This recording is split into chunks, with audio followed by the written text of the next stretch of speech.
Kroměříž, čtvrť Plačkov. Podívejte se, jak je to bílé to světlo a i na tom spektrometru se to dá změřit.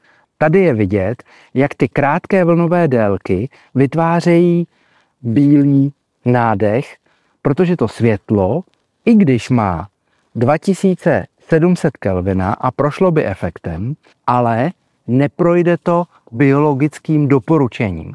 V noci má svítit světlo jenom, které má U500, to znamená energii mezi 380 až 500 nanometrů, pouze do 2%. Tohleto má energii modrou víc než dvakrát vyšší, než měly sodíkové výbojky, které se používaly v celé Evropě více než 50 let.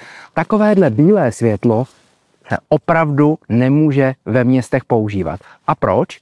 Protože bílé světlo, i když 2700 někdo řekne, to je ale teple bílé světlo, jenže teple bílé je to hodnoceno pouze ve dne.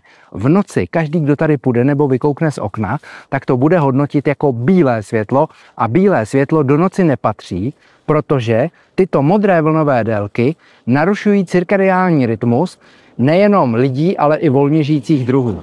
Takové světlo ve veřejném prostoru svítit nesmí. Mohlo by být, pokud by nemělo tu modrou energii.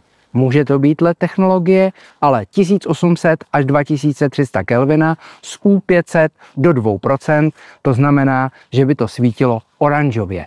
Ne teple bílé, ne bílé, jenom oranžově. Tak takhle by to mělo vypadat. Zastavba krásných, nízkých rodinných domů a pěkné oranžové světlo, tak jako svítí slunce těsně předtím, než zapadá. Spektrální průběh vypadá takto. Sodíková výbojka, skvělé světlo pro náš obrazový barevný systém, ostré, barevné, rychlé vidění, žluté, oranžové, přitom modrých, azurových a zelených je tady nejméně. Takhle může vypadat ulice a nemusí to nutně být sodíková výbojka.